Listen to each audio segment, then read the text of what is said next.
Welcome to the DFL Breakdown, presented by GrizLeeGear, with your hosts, Lucas Ford and Ricky Epperson. Hello everyone, and welcome back to the DFL Breakdown, the #1 cartoon side character themed, league-specific, weekly fantasy football podcast in the world. That's right. I'm here. It's a little late this week.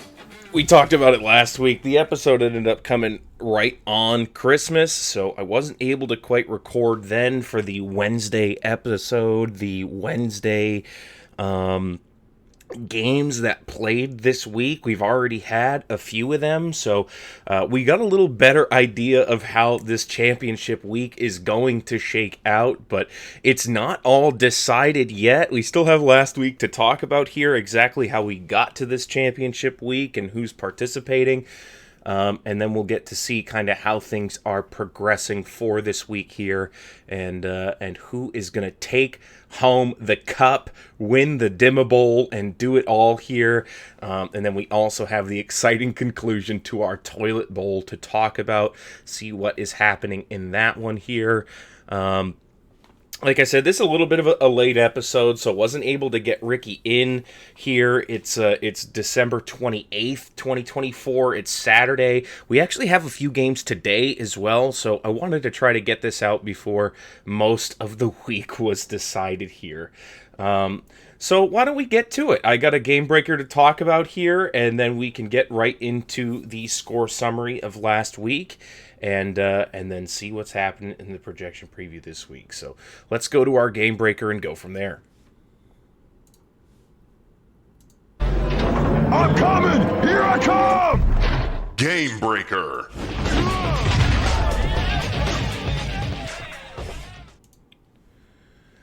All right, I'm really not too happy that we haven't been getting our little weekly breakdowns that Sleeper gives us after a week, because I can't really see exactly who was the highest scorer. But if I had to give it to anyone for a game breaker, it's got to be the Falcons defense, and even Jason Sanders for Chris and the women in the kitchen this week. His Zin Zone that we coined last week, Ricky did.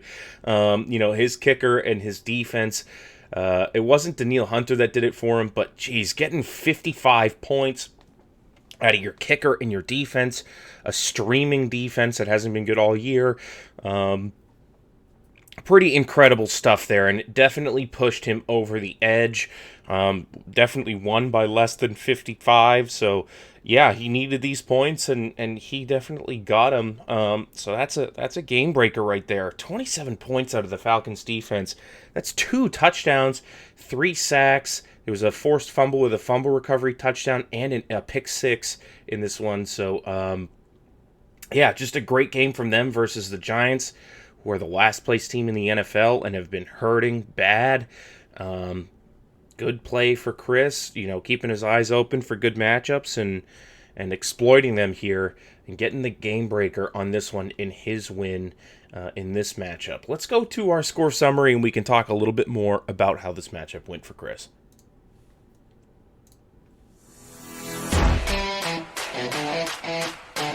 Score Summary.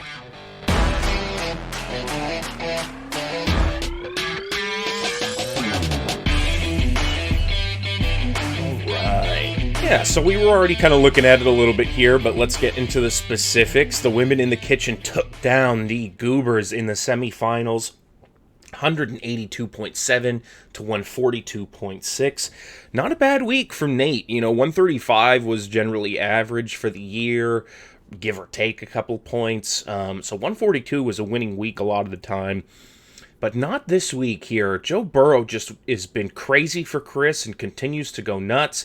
And even though Jamar Chase is on the Goobers, it didn't end up helping all that much, because whenever Chase was scoring, that meant Burrow was scoring as well. T. Higgins also had a big game in that game, got 20 points for Chris there. So Jamar Chase didn't end up being a difference maker in this one. James Conner was good for Nate, as well as Kyron Williams, but Jordan Love only put up 13 and a half. He only got 2 points out of his tight end, and then 2 points out of TJ Watt as well, who's been now nicknamed Dead to Me. I think it's because of his performance in the playoffs here being a little bit disappointing to Nate. Nico Collins got 14. That's not terrible, but not everything you wanted there. Jordan Addison got 14 and a half. That was pretty good and better than all the other options on his bench. So he made the right choices, except for maybe a streaming tight end. Could have gone a different direction there, but it just wasn't enough to match up to Chris's strong showing. 28 out of Joe Burrow. He got 21 out of Josh Jacobs. Scary Terry's still been great. He got 20 points. George Kittle, fantastic. He got almost 20 as well.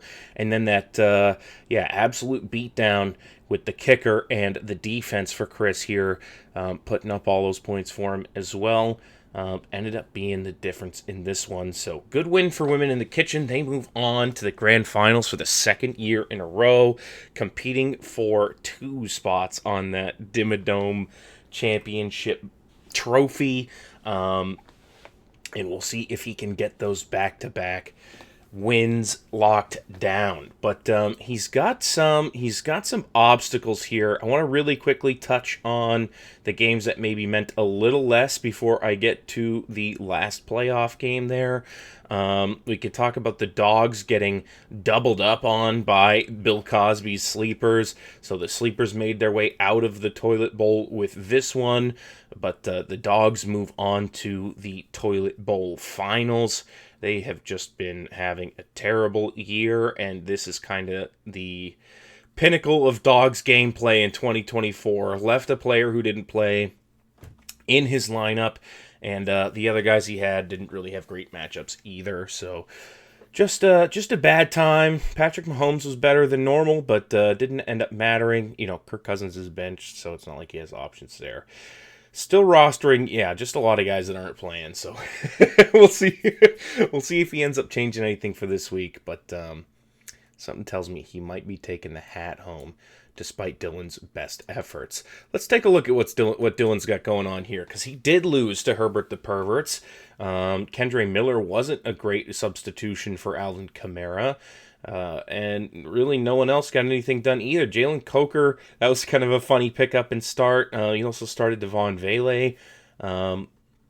I may or may not have given him special permission to tank in this one. So even though he got DK Metcalf and Tyjae Spears and David Njoku on his bench with a bunch of points, he didn't want those. He's trying to get to the toilet bowl. Deebo Samuel put up 25, which was crazy. And Baker Mayfield's been good as usual. But wasn't enough to overcome the Perverts, who put up 142 this week. It wasn't because of Rome Odunze or Tony Pollard only scoring about 9 apiece, but Justin Jefferson with 36 points, 2 touchdowns, 144 yards, and 10 receptions. Xavier Worthy also got 20 points. Even his kicker got 23. His defense got -6, which is not great, but still managed to overcome that here. So great game out of Mike, and he manages to avoid the Toilet Bowl championship as well, despite being the clear last place team the entire year. Was not the worst team at the end of it. So good job, Mike. Way to take a win in one of your last games of the year here. Let's look at the 69ers versus the Stroud Boys. This one was a pretty clean win for Alex, locking up that 5th place finish and keeping the Stroud Boys in 6th place. This is their last matchup of the year, so they are just watching on this week to see what happens in the championship, because everything has been decided for them. Good year out of these two. I mean, Alex finished a lot higher than he started. He had a really rough beginning of the year and some pretty unfortunate setbacks, but clawed his way back into the 5th seed.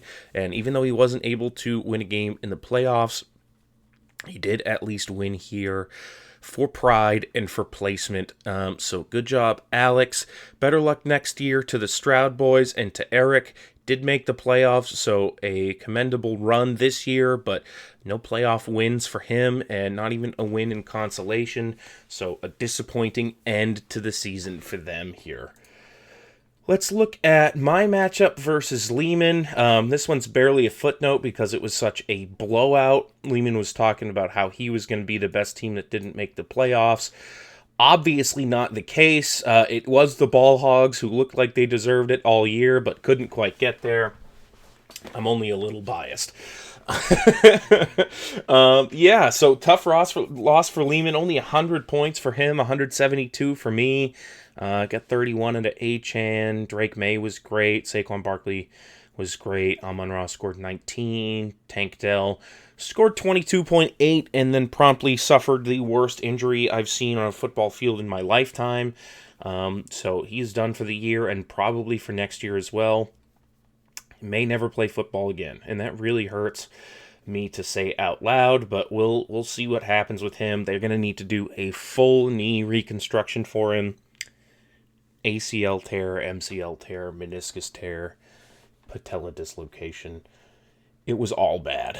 But that doesn't matter for fantasy. I won this week, so I go ahead and take home a 7th place finish, as I normally do. Ricky mentioned it last week. This is my 4th year in a row in the 7th and 8th place game, but only my 2nd 7th place finish. So, yeah, I don't want to appear in this game next year. We'll see if it ends up happening or not, but I'd like to actually get to the playoffs at some point. All right, I've jerked it around long enough. Let's go ahead and talk about the Sorcerers versus George Droyd. This one was unfortunate right from the jump. Jalen Hurts got a little Jalen Hurt in that game and got a concussion.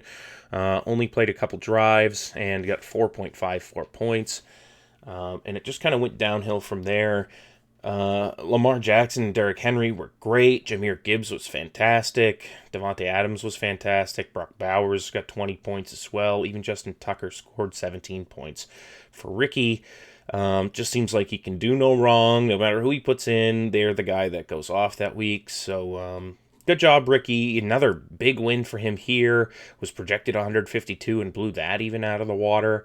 These guys have all just been putting up big numbers for him here. Brandon Aubrey put up 38 at the end of the week here.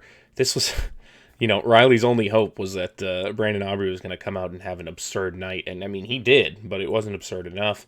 Zaire Franklin was a bomb. The Denver defense started off the week early for him and did poorly. And it just never got better. Everything ended up coming up Millhouse in this one. So the Sorcerers move on to the championship, and George Droyd moves on to the 3rd place game. The 3rd place game is not for nothing. You get your buy-in back if you win 100 smackaroonies. So George Droyd still has something to look forward to in that. We'll see what ends up happening in that matchup. But yeah, the Sorcerers move on, the number 1 seed, making it all the way to the championship. And facing off against the women in the kitchen. Should be a doozy. Okay, that was all of our matchups last week here. I know I just kind of went through them quickly, but only a few of them, really have the sauce behind it at this point, so we don't have to go super in-depth on the other ones that maybe matter a little less. Let's check in briefly down at the wire and see what happened there this week before we get to our projection preview for championship week.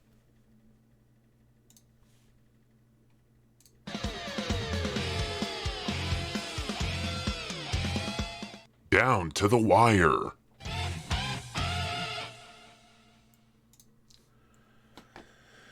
All right, I don't know that we had all that much movement here. I think there was a couple guys that ended up going on waivers, but it looks like it was mostly a couple defenses. Ricky picked up Leonard Williams for his defensive player, who at the time of recording has already played. That ended up being a good move for him here. He did end up starting him, so we're going to have to pay attention and see if anything else comes of it.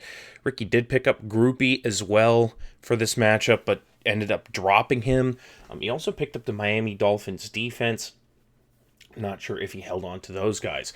Chris is going against the Patriots with his picks. He picked up the Chargers defense.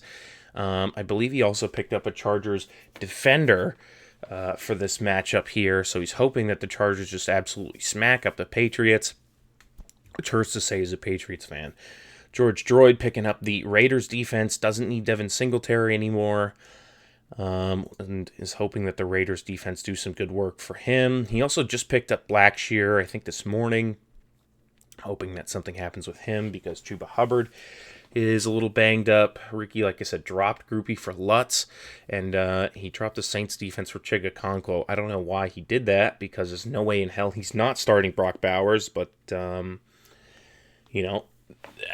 that's just his choice. CeeDee Lamb's out for the year, so Riley got to drop him. A couple other drops happened and everything this week, but nothing crazy. Yeah, it was Henley that Chris picked up for his matchup there. And Riley went out and re-picked up Brock Purdy after dropping him last week because he needs a quarterback this week with Jalen Hurts still out. All right, let's go to the projection preview, see how things have already started to shake out Week 17 and what we are looking forward to with the rest of the football this weekend and Monday here. Let's get to it.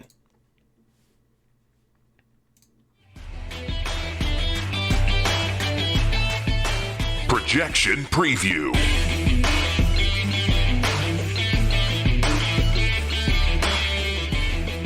All right. So here is Week 17 as it looks so far. Like I said, we've already had some action. We had some Christmas Day games. We had some Thursday games. And then we have some games coming up really in just about an hour from time of recording. So we'll see what ends up happening with the rest of that. You can see right at the top here, this is our championship matchup, and it's already looking super rough for the women in the kitchen. The Ravens have already played and put up a good combined total of 58 points for the Sorcerers, and then he also got a nice 23 points on Thursday out of Leonard Williams in the worst and lowest scoring Thursday night football game of the year. There were 0 touchdowns, a 6-3 finish. This was a terrible game to watch unless your name was Ricky and you were cheering on Leonard Williams smothering Caleb Williams in that game. Chris had Joe Mixon go in that Christmas Day game versus Baltimore, like we talked about. That game was an absolute blowout, and the Texans got nothing done. Joe Mixon only 5.9 points, one of his worst finishes of the year that he wasn't injured for. In fact, his worst finish of the year so far. So, yeah, championship week, and you get your worst performance out of one of your main guys. Not a good start. Terry McLaurin is going to have a huge opportunity here to try to bring Chris back, as well as Joe Burrow and T. Higgins. It's not completely over. You know, he's got some games, even today, that he is paying attention to. The Saturday 1 p.m. game is the New England game that we talked about, and he's also got the Saturday 4:30 game. T. Higgins versus Denver and Joe Burrow as well. So he's going to get some more answers today and hopefully make this a little more competitive. But he's definitely in a hole right now and hoping for the best. Ricky's been flopping back and forth between Tyreek Hill, Garrett Wilson, Devontae Adams, Malik Neighbors. Malik Neighbors called himself a game-time decision. Devontae Adams has been somewhat inconsistent but heating up. Garrett Wilson has been more consistent, but less volume as of late, and Tyreek Hill is dealing with that torn ligament in his hand and also playing in what could be a pretty rough weather game. So we'll see if Ricky makes the correct decisions on that one. But he's off to a good start. We'll see if he's able to hold it together and become the 4th champion of the Dimmadome and take home the win in the Dimma Bowl. All right, let's look at our 3rd place game here. We've got the Goobers versus George Droyd. This one's projected to be pretty even with the head start we've gotten so far. Nico Collins only got 8.9, and Chris Boswell only got 4.6.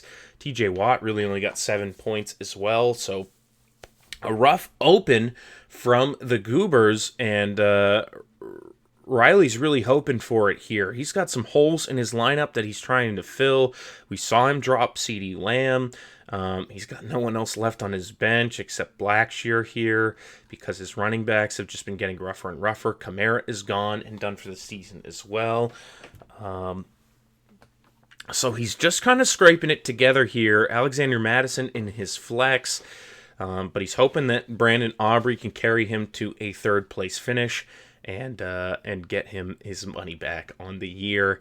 But they'll be waiting until Monday, regardless, to see Brock Purdy play and see if that ends up taking the win home for Riley, or if Nate is going to take a third on this one. You know, Nate has been in the top of pretty much every playoffs that we've had so far in this league, so pretty impressive stuff from him. Not making another appearance in the championship game, but still with a chance to podium. So good job, Nate. Good season from you. We'll see what happens with these two teams at the end of this week here. Okay, we got one more game to look at that's actually somewhat consequential. It's the Dogs versus the Throat Goats. This is for the Poop Hat. This is the Toilet Bowl Championship. This is for all the marbles to be shoved up your ass, because you're the number one loser on the year. And so far, it's looking like Dylan might have it. Patrick Mahomes came out and gave Corey 32 points for a quarterback start. DeAndre Swift was also good in that game, despite not scoring a touchdown. Najee Harris came out and gave him 10 points, which is more than what he was projected as well. And that's pretty much all we've gotten out of him. Meanwhile, on the other side, Noah Gray's only put up 1.6, DK Metcalf 7.2, and nothing else for Dylan yet. So under projections with his early start. But he's got some good matchups to go still. Baker Mayfield and Rachaad White versus Carolina should be a good one for them. Deebo Samuel on Monday. He's been getting a little bit more hot after having a little bit of a cold streak. And then he's also watching the Bengals defense today at 4:30. So we'll see if he holds on and gets that poop hat that he so wanted, or if Corey fumbles the bag and drops this game like he's dropped many others this year and gets the poop hat for himself. Either way, the poop hat will be in possession of a new owner after this week, and I'm excited to see who it is. We got one more quick game to talk about here. It's the Sleepers versus the Perverts. This one's just for pride. As I mentioned, I believe this is the 9th and 10th place game. So we'll see who ends up coming home with those spots after this one. Looking really good for Artie in the Sleepers right now, though. Because Mike started Kenneth Walker, who didn't play. That's already locked in for him. That's pretty rough to have your RB1 put up a 0 for you. So not doing well in his projections there. And meanwhile, Travis Kelce and Mark Andrews combined for 27 points. And he got 16 points out of his IDP as well. So really great start for the Sleepers and a really terrible start for the Perverts. We'll see if Mike's able to turn it around or if Artie takes home 9th with a win on this one here. But that's it. That's championship week. There's no more games to be had. Everything else has been decided but the last. And we'll see what ends up happening after a couple exciting games this week. It shouldn't be the last episode of the year. I should have at least one more for you guys. Once this finishes, just going over exactly what happened in this week. But this is it, you know? I mean, like I said, we got one more episode, but this is the last bit of football that we have to look forward to, fantasy-wise, until next year. So a little bit of a bittersweet ending for some of us still trying to capture the glory and get some money on their way out. So good luck to everybody still in it and still playing. And I did want to thank everybody else as well who's still listening, still involved, still chatting, still talking with everybody. I love you guys, the great group of dudes that we have in here playing football with and just bullshitting about sports and other stuff. So couldn't ask for anything more out of a league, and happy I got to do it with you again this year here. Won't get too far into the sappy stuff here because, like I said, we still got some more football to go. So until then, I hope you guys enjoy this week of football. Enjoy your championships here and anywhere else you're still playing. Enjoy the games. Go Patriots. Go anyone. Have a great night, guys. See you next week. Thank you for listening to the DFL Breakdown. Tune in next week for more.